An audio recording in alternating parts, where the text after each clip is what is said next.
Hello বন্ধুরা, welcome back to my channel আড্ডায় রূপালী। আশা করি আপনারা সবাই ভালো আছেন, সুস্থ আছেন, আর আমিও আছি এক প্রকার আর কি। আজকে আবার আমি একটি কুকিং ব্লগ নিয়ে এসেছি, আর আজকে আমি আপনাদের সাথে এই ব্লগে শেয়ার করতে চলেছি সুজির কাটালি বা সুজির তক্তি, যাই বলুন না কেন। এটি বানানো খুবই সহজ, ঘরে থাকা জিনিস দিয়েই খুবই চটজলদি তৈরি হয়ে যায়। যে কোনো সময় মিষ্টি জাতীয় কিছু খেতে ইচ্ছা করলে এটি সহজেই বানিয়ে নেওয়া যেতে পারে। তো সুজির কাটালি বানানোর জন্য আমি প্রথমে একটি প্যানের মধ্যে শুকনো 1 কাপ সুজি দিয়ে দিলাম। তো সুজিগুলোকে আমি ভালোভাবে নাড়াচাড়া করে নিচ্ছি। সুজিগুলো বেশি লাল করে ভাজবো না, শুধু কাঁচা গন্ধটা গেলেই হবে। তো আমার সুজিটা ভাজা হয়ে গেল। এদিকে একটি থালার মধ্যে আমি ঘি ব্রাশ করে নিলাম। তারপর আমি এখন একটা শিরা তৈরি করব। তার জন্য আমি প্যানের মধ্যে 1 কাপ চিনি দিলাম, আর তার মধ্যে দিলাম হচ্ছে 1 কাপ জল। তবে শিরাটা আমি 1 তার বা 2 তার যুক্ত করব না, শুধু চিনিটা গলে যাবে এবং তারপর শিরাটা 2-3 মিনিট ফুটলেই হয়ে যাবে। একটু সামান্য চ্যাটচ্যাট ভাব হবে, তাতেই শিরাটা রেডি হয়ে যাবে। তো এই যে চিনিটা গলে গিয়েছে এবং শিরাটাও ফুটে উঠেছে, 2-3 মিনিট পর্যন্ত ফুটলো। তারপরে আমি এর মধ্যে দিয়ে দিলাম হচ্ছে 1 কাপ মতো গুঁড়ো দুধ।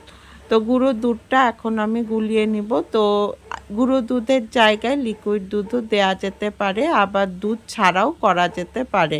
দুধ ছাড়া করলে এই সুজির তক্তি বা কাটালিগুলো বেশ কিছুদিন ঘরে রেখে খাওয়া যাবে।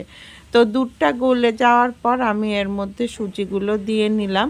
এখন ভালো মতো নাড়াচাড়া করে নিচ্ছে। সুজিটা মোটামুটি বেশ অনেকটাই সেদ্ধ হয়ে যাওয়ার পর আমি এর মধ্যে দিলাম হচ্ছে আধা চামচ ঘি আর আধা চামচ এলাচের গুঁড়ো। তো এখন সমস্ত জিনিসগুলো আমি মিলিয়ে মিশিয়ে নিচ্ছি, আর সুজিটাও এই ক্ষেত্রে সেদ্ধ হয়ে গিয়েছে। তো আমার কাটালির জন্য সুজিটা তৈরিটা মোটামুটি হয়ে গিয়েছে। এই যে বন্ধুরা দেখুন, বেশ আঠা আঠা হবে, তখনই এটা নামিয়ে নিতে হবে। তো ইচ্ছা করলে আপনারা বাদামের গুঁড়ো এই সমস্ত কিছুও দিতে পারেন। তো আজকে আমি প্লেনভাবেই করছি। তো আমার সুজিটা মোটামুটি সেট হয়ে গিয়েছে, কাটালির জন্য একদম পারফেক্ট হয়ে গিয়েছে।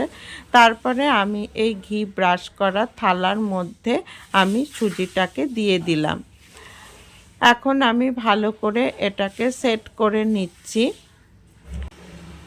আর বন্ধুরা, যারা যারা এখনও আমার ভিডিওতে লাইক দেননি, তাদের কাছে অনুরোধ করব অবশ্যই তারা যেন একটু লাইক দিয়ে দেন।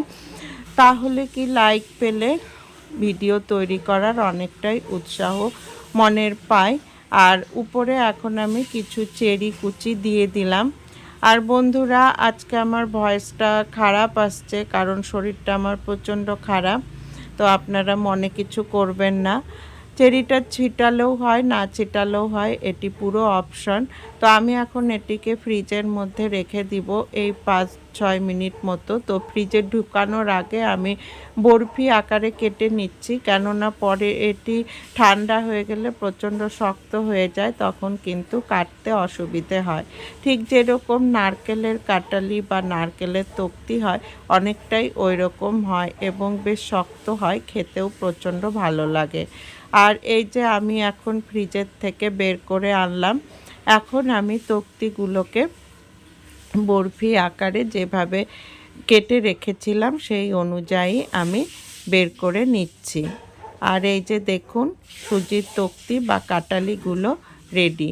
এটির স্বাদ কিন্তু বেশ অনেকটাই আলাদা হয়, মানে সুজির মতো হয় না খেতে। সুজি দিয়ে তৈরি করলেও সুজির হালুয়া যে তৈরি করি সেরকম কিন্তু হয় না।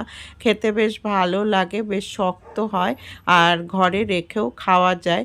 আর দুধ ছাড়া করলে তো বেশ অনেক দিনই ঘরে রেখে খাওয়া যায়। আর এই যে দেখুন, আমার তক্তিগুলো রেডি।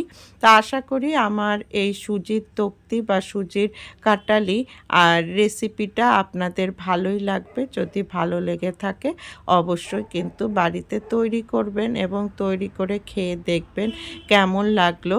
তো আশা করি আপনাদের ভালোই লাগবে। আর বন্ধুরা, আজকের ভিডিওটা এখানেই শেষ করছি। এতক্ষণ ধরে আমার সাথে থাকার জন্য আপনাদের সবাইকে ধন্যবাদ। টাটা।